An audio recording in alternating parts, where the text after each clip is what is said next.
welcome.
Slovakia. Ja sitten ei muuta kuin jälleen kuumeisesti odottelemaan hänen pistemääränsä. Ja kun ne saadaan, niin sen jälkeen lavalle astuu kilpailijatar numero 4.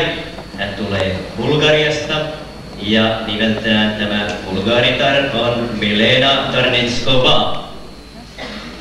Ja Milena asuu Sofiassa. Hän on opiskelija ja ainakin tällä hetkellä naimaton ihminen. Onko sinulla jotain aikeita?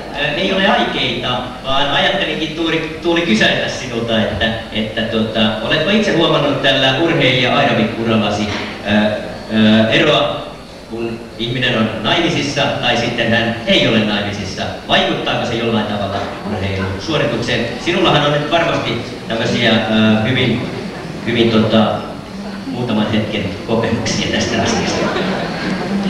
No, en kyllä osaa sanoa vaikuttaako, mutta kilpailukiireissä muodostuu erittäin herkästi myös pareja, että tuolla